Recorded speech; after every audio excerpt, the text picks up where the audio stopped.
Welcome back to Skyline Stroll. Today we're going to be talking about different meditation techniques, finding a window for quiet time in each day. We're also going to be discussing a little bit about controlling your screen time and what kind of media you take in. And we're going to talk mostly about finding quiet moments and meditating. And I get it, it's not the most exciting topic in the world, but I did say I would do it soon. And from there I'll just go back to pulling from my list of ideas on topics.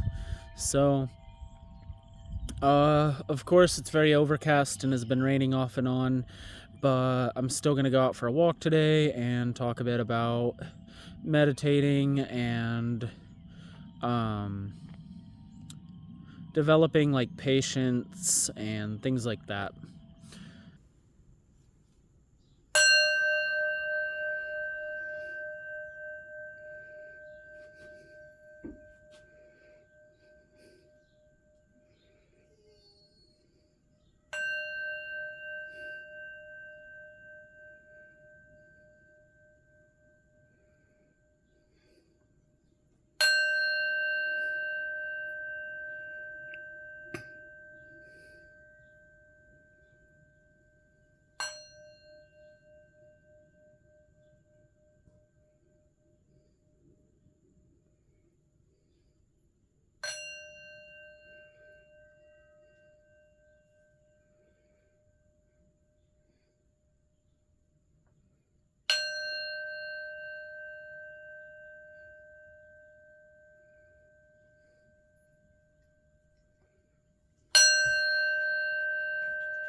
Meditation is developing the powerful muscle of calmness in general. So I heard, it's kind of paraphrasing something I heard a while back that really struck me and had me thinking about it a little differently. So I've always kind of struggled with meditation. I struggle with stillness in general. I like to be on my feet, out doing things, active, hands-on activities, things like that. I like to be engaged. I don't like a ton of repetition. So meditation has always been a lot of undesirables when you think about traditional sit-down meditation. Forced stillness with quiet, right? And I do think that's good for you. It teaches you an amount of control. If you're like me and you don't care much for the feeling of being still and of silence, then you're going to find meditation hard. But if it's hard for you, then by doing it, you're going to develop the skill of being better at controlling yourself in adverse situations, which I guess in essence is what you want to obtain from meditation, right? So when you allow yourself the moment of stillness, the moment of quiet, it's inevitable that your mind is going to wander. Thoughts that have been just in the corner of our vision, that we've been keeping at bay, that we've been staying oh so cleverly busy to try and avoid, finally have a clear window to come and sit directly in front of you.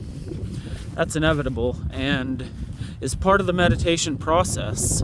But it isn't so much that we always come and confront our demons when we meditate. It's more like you get into the habit of not needing the crutch of a distraction to control when you think about what, when you worry.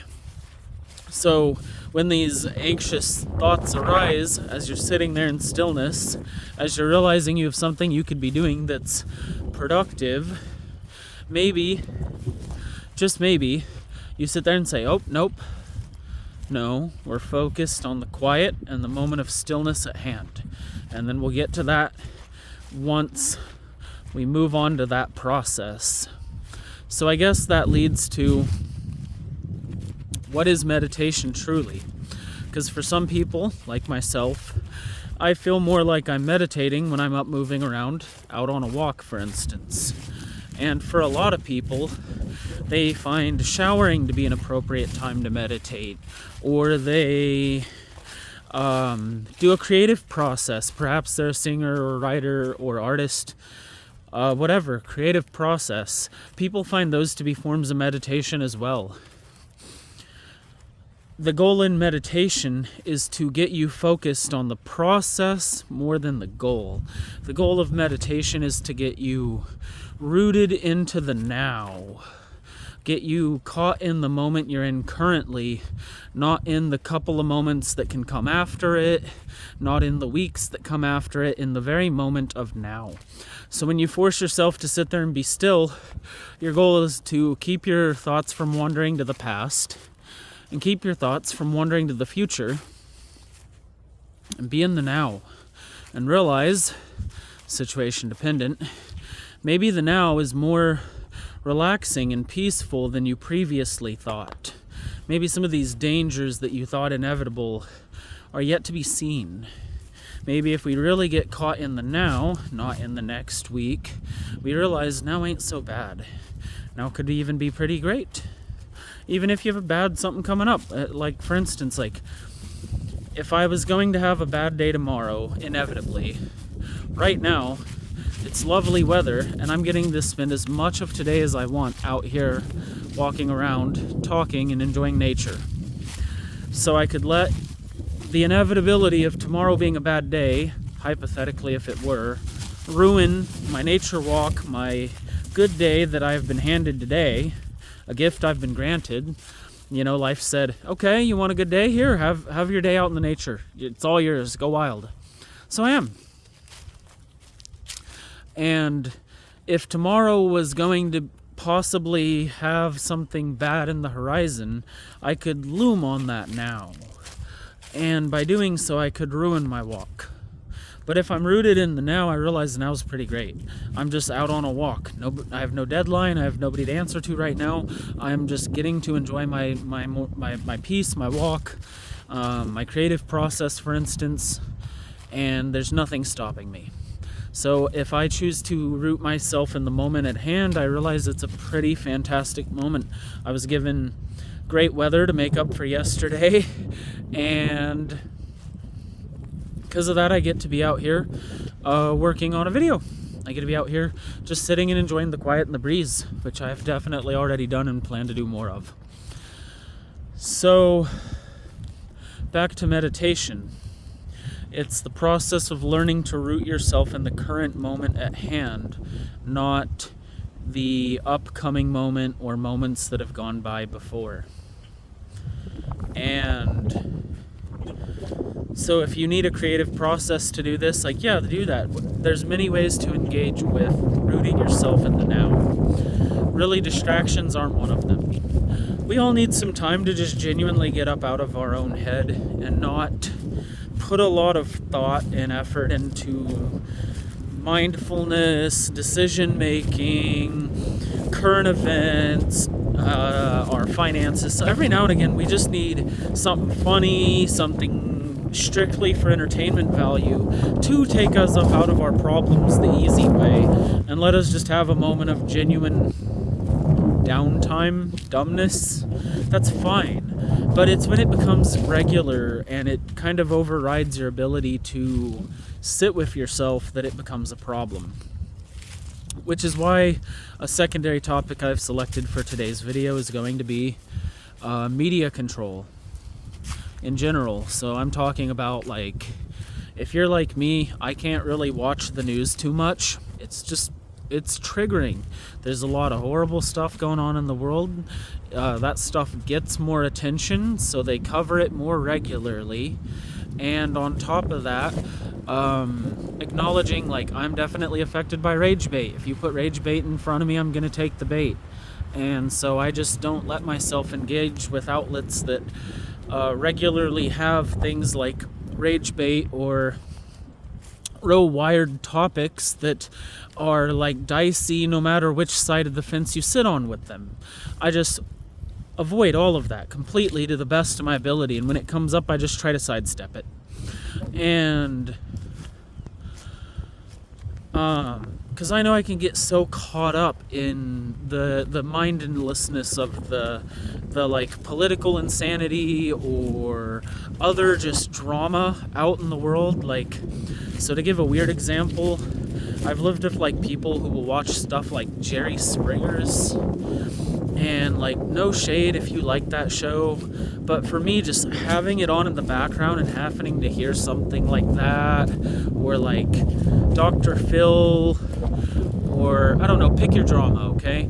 It drains my energy. Like, I'm just sitting there like, oh, like I wish every person in this situation that on this TV behind me would just go away, and I didn't know what was going on in their lives. Like, oh my God, why does anyone watch this swill?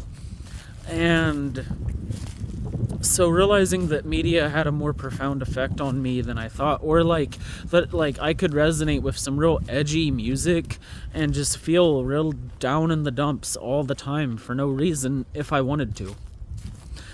So realizing these, I try to, or if I want, I can like, I notice that I don't always get to my own ideas if I get real caught up in just like listening to a lot of music and watching a lot of TV and stuff. So like, again, sitting with yourself can be so key to actually doing what you need. And so meditation is the practice of sitting with yourself and figuring out what you need. I watched a video a while back where this Buddhist was kind of talking about the beginning of his meditative practice, and he says when he starts a retreat, his first couple of meditation sessions were more about asking yourself after, in between breathing, mind, what do you need? Body, what do you need? And he would just kind of do that as his like beginning mantras, and it would kind of get him to figure out where he needed to get started and get him into the mindset of like caring for the self almost. So I think we can feel more open with being vulnerable in the now, not trying to have to future-proof everything because things tend to go wrong. If we can get caught in the now, maybe things can work out for us. And maybe when things don't, we just need to try a little patience, because things will work out. They're just taking a weird path to get there, right? And so meditation as a whole can be so like long-winded in how they like get to it online. Like, you watch like a few guided meditations and they can be good, but I feel like they're so like fluffed up, and it's like, okay, if I were really trying to meditate, I think there would be more quiet moments in between this guy talking to me on this YouTube video, or like all the background music. Like, I like a good just background music to kill the silence now and again, but sometimes silence is key. And on the other hand, like, at the same time, like I said, meditation at its core is the process of being in the process more than it is the I have obtained enlightenment, behold me, right? It's more like learning just how to be in the moment and be in the process and take each step at a time, and kind of like, it's like I said, it's exercise for mindfulness. It's a genuine dedicated point where you practice the effort of mindfulness. And for you, if that's honing a elaborate skill, if that's a creative process, if that's a quiet moment, if that's a music driven moment, if it's a stroll out in the woods like I like, whatever it is, if it's the way you learn to be mindful, if it's the way you learn to be with yourself, then it's exactly what you need to be doing regularly. So, try not to hold such a stigmatized or linear view of what meditation is, and find your meditation that is most effective for getting you to mindfulness and getting you to find a moment that you can find inner confidence, you can find your inner decision making, you can come to yourself. So with the media control thing, I think it goes further than just trying to eliminate media that makes you feel upset. I think you should also control the amount of time you spend consuming media, because I notice sometimes I can just get into quite the YouTube rabbit hole and then sprinkle in a little bit of TV and a little bit of music while I'm working out or out on my walks, and I just basically go a week at a time without a quiet spell. And in those times, I feel like those are the times I struggle to find the most oh, well, what do I do next? I don't know. So realizing the correlation there, even with good media, even with self-improvement media, for example, you can get so wrapped up in the media itself that you forget to take a moment and be with yourself and your own individual problems as an individual. So get that breathing in.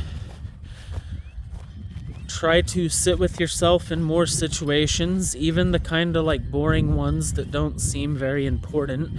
Spend some time with yourself anyways, and be your own friend a little bit. So all in all, I think meditation can be quite the useful tool for a lot of people, especially in such a noisy, busy world that we live in now. It's just the natural state of the world is noisy and busy. So learning how to balance that ourselves a little bit can be very useful. And so I like to limit the number of YouTube videos I watch a day right now, because I notice I have just been almost for I use my content as an excuse. It's oh, I'll watch this for my next video, right? And then I go down this long rabbit hole and realize my video I was going to make is 2 days late from its intended make date. So, and I don't even use half the information I consume. A lot of the information I end up using comes from my own experience or from some books I've read. A little bit of it genuinely from YouTube. I've thought about doing a video on YouTubers I like that have helped me get my head straight, funnily enough. But more importantly, I think controlling your media exposure and you control the phone, make it a tool in your life, not the other way around. You are not your phone's accessory, your phone is your accessory. And you should try to flip-flop that around. Maybe turn off notifications, maybe put bad habit apps not on the home screen, on the back of the tab, just so you have to work a little harder to get to them. Put app timers on them if you need. Bring it up in your journal, just look, be oh, I spent this much time on this app today. Just add that to your journaling process and see where your time's going, and then see how you feel about getting a little more time in on Instagram. And if you can work on being with yourself, being in the moment, being mindful, letting yourself be bored, and not let your phone just plug all those gaps mindlessly for you, then what you're going to find is life will move more in an intentional direction, and you'll see some of what you actually want to have happen in your life. So, thank you much for tuning in to this episode of Skyline Stroll. I tried putting a little more thought into it after having a simple and fun video for my last one. The weather's been crazy. I really am hoping to get some of the state park trips in soon, but the weather is just forbid it, for better or for worse. I'm sure it will happen in the near future. So, thank you so much for watching. I strongly recommend going and getting a nice 15-minute quiet spell after the end of this video. Just if your weather's like mine is today, downright pretty, then I strongly recommend getting outside and having a nice little 5 to 10 minute quiet spell where you're just by yourself and with the breeze. So have a good day, and thank you so much for tuning in. I hope some of my info about meditation was of use to you, and I hope you also have a great week.